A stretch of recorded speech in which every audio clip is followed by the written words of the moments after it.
দেখছেন আমরা বনসাইয়ের উদ্দেশ্যে আসলে কৃষ্ণচূড়া ইকো রিসোর্টটি পেয়েছি। তবে এই যে নতুন ব্রিজ হয়েছে, এই ব্রিজের অতিক্রম করে আমরা বনসাই ইকো রিসোর্ট পাবো। তবে এখন আমরা আপনাদের সামনে তুলে ধরছি কৃষ্ণচূড়া ইকো রিসোর্টের চিত্র।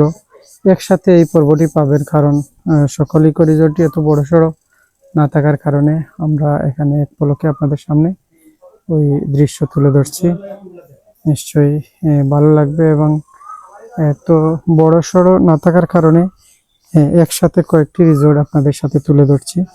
রুম যেভাবে দেখছেন অল্প জায়গার মধ্যে, তবে আমার মনে হচ্ছে প্রত্যেকটা ইকো রিসোর্ট যদি এখানে জায়গা কত পরিমাণ নিয়ে কতটি রুম, এগুলো যদি আগে থেকে প্রকাশ করা হতো তাহলে হয়তো ভালো হতো। প্রিয় দর্শক, দেখছেন এখানে খাবার রুম রেস্টুরেন্টের মতো। সো আমি এখানে যিনি আছেন তত্ত্বাবধানে, ওনার কিছু কথা আপনাদের সাথে শেয়ার করব। নিশ্চয়ই ভালো লাগবে। তথ্যগুলো উনি দিবেন কি কি আছে কত জায়গা নিয়ে, তবে নতুন হচ্ছে সেই হিসেবে।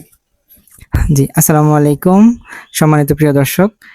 আমাদের রিসোর্টটি একদমই নতুন বলতে আমরা জানুয়ারি 27 তারিখে আমরা ওপেনিংটা করি। তারপর আমাদের এখানে পুরা জায়গাটা আপনার 3.5 একর। যারা বুঝেন তারা তো অবশ্যই বুঝবেন, 350 শতাংশ ভূমির উপরে আমাদের রিসোর্টটা। তবে আমরা মাত্র 10 শতাংশের উপরে কাজটা কমপ্লিট করতে পেরেছি। এর বাহিরে আছে আমাদের আরো প্রায় 340 শতাংশ ভূমি এখনো আমাদের আছে একক মালিকানাধীন এই রিসোর্টটা। তো এখানে যে আমাদের 3টা রুম আমরা করেছি, মাত্র 3টা রুম দিয়ে আমরা ওপেনিং করেছি। সেই সাথে আমাদের এখানে খাবারেরও ব্যবস্থা আছে, এবং আমাদের এখানে মাটির চুলা, গ্যাসের চুলা। গেস্ট যেভাবে যে খেতে চায় ঠিক সেভাবেই খাবারটা এখানে রেডি করে দেওয়া হয়। আর আমাদের রুমগুলো আমরা চেষ্টা করেছি একজন গেস্টের জন্য যেন সবকিছু সে বিছানা থেকেই পায়। ঠিক আছে, ওইভাবেই আমাদের, যেহেতু লোকেশনটা গড গিফটেড একটা লোকেশন, এক কথায় বলা যায় বিছানা থেকেই চা বাগানের যে ভিউটা সে পাচ্ছে। রুম থেকে বের হলেই বালিশিরা পুঞ্জির যে ঝিরি ঝর্ণাটা, এটা আমাদের ল্যান্ডের ঠিক মিডল দিয়ে বয়ে গেছে। প্রায় 480 ফুট লম্বা একটা ঝিরি ঝর্ণা আমাদের। এখানে কয়জন থাকতে পারবেন, কয়টি রুম আছে? এখানে আমাদের 3টা রুম আছে, 2টা কাপল রুম, একটা আমাদের ফ্যামিলি ভিলা, মানে একটা কটেজের ভিতরে 3টা রুম। প্রিয় দর্শক, এখানে আসছি, 3টি রুম রয়েছে। কিছু কিছু রিসোর্টে প্রায় অনেক বেশি রুম রয়েছে, যেখানে 6টি, 12টি, 15টি। তারা যেহেতু শুরু করেছেন, প্রাথমিকভাবে এখানে এসে থাকতে পারবেন, এটা একটা ভালো বিষয়। একটা রিসোর্ট হয়েছে, যত সময় যাবে তত বৃদ্ধি পাবে। 350 শতক জায়গা জুড়ে, তবে চা বাগান এরিয়া, 10 শতকের মধ্যে একটা বাড়ির মতো, যেখানে ওই বাংলো টাইপের। তবে জায়গাটি বেশি থাকলেও সেগুলো চা বাগান এরিয়া। সো আপনাকে ধন্যবাদ কথা বলার জন্য। দেখা হবে, ভালো থাকবেন, আর আপনারা সাথে থাকবেন। আমি সামনে যাচ্ছি, ক্লান্ত অবস্থায় আসছি, যেহেতু যত ধরনের রিসোর্ট রয়েছে ছোট বড় যেগুলো রয়েছে, সেগুলোতে কয়েকটি রিসোর্ট একসাথে তৈরি করে আমরা কথা বলছি। সো আমাদের সাথে কথা হবে নতুন কোনো তথ্য নিয়ে। কয়েকটি রিসোর্ট একসাথে তুলে ধরছি। সো এই রিসোর্টটি জাস্ট 3টি রুম, একটা হোটেলের মতো। তবে এটা বৃদ্ধি পাবে, শুরু থেকে এভাবে তাদেরকে উৎসাহ দেওয়া, এবং এতে গিয়ে তারা আরো বড় আকারে করতে পারবেন।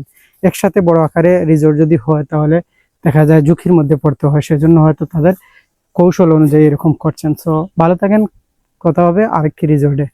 এখন যাচ্ছি বনসাই ইকো রিসোর্ট এবং কৃষ্ণচূড়া ইকো রিসোর্টের উদ্দেশ্যে। এদিকে আমরা যাচ্ছি, একসাথে কয়েকটি রিসোর্টের চিত্র তুলে ধরবো। সো সাথে থাকবেন। জেরিন রোড এটা, এখানে আমরা ভিতরে যাচ্ছি, দেখতে পারবেন। এর ভিতরে যদি দেখানোর সুযোগ হয় আপনাদের দেখাবো। জেরিন টি স্টেট, এই রোডে আমরা যাচ্ছি। যাওয়ার পথে একটি দৃশ্য ভালো লেগেছে, তাই ধারণ করলাম। তো এখন বন্ধের ডানে প্রবেশ করবো, ভালো লাগবে শুধু। অনেক রিসোর্ট দেখছেন, ছোটখাটো বড় সব মিলে, কিন্তু অনেক রিসোর্ট আসলে সম্পূর্ণ ভিডিও দেখবেন, অল্প কয়েক মিনিট দেখলে পুরো ধারণা নেওয়া বেশ কঠিন। রিসোর্টের উদ্দেশ্যে এদিকে এভাবেই আমরা রাস্তা পার করছি। তো দেখছেন এই পর্বটি, যে অংশ দেখছেন, এই অংশটি হয়তো ভিডিওর শেষে দেখতে পারেন। যদি আমরা ওই রিসোর্টে প্রবেশ করতে পারি তাহলে নিশ্চয়ই আপনাদের দেখানোর চেষ্টা করব। শ্রীমঙ্গলের জেরিন টি স্টেট অতিক্রম করে এদিকে যাচ্ছি। আমরা আপনাদের সামনে তুলে ধরছি, দেখছেন ছোটোখাটো রাস্তা। তবে এখানে শ্রীমঙ্গলের 15-20টা রিসোর্ট ছাড়া বাকিগুলো যে 150-200 রিসোর্ট রয়েছে সেগুলো এত ভালো মনে নেই। এখানে একটা ব্রিজ দেখছেন, ওই ব্রিজের পরে আরেকটি ব্রিজ পাবো। ব্রিজ অতিক্রম করেই ইকো রিসোর্টটি পাচ্ছি, এখানে আরেকটি ব্রিজ পাবো, এর পাশেই পাবো। দেখছেন এটি নতুন ব্রিজ হয়েছে, ওদিকে কতটুকু অনেক ভিতরে আসলাম, দেখি কেমন যাচ্ছে।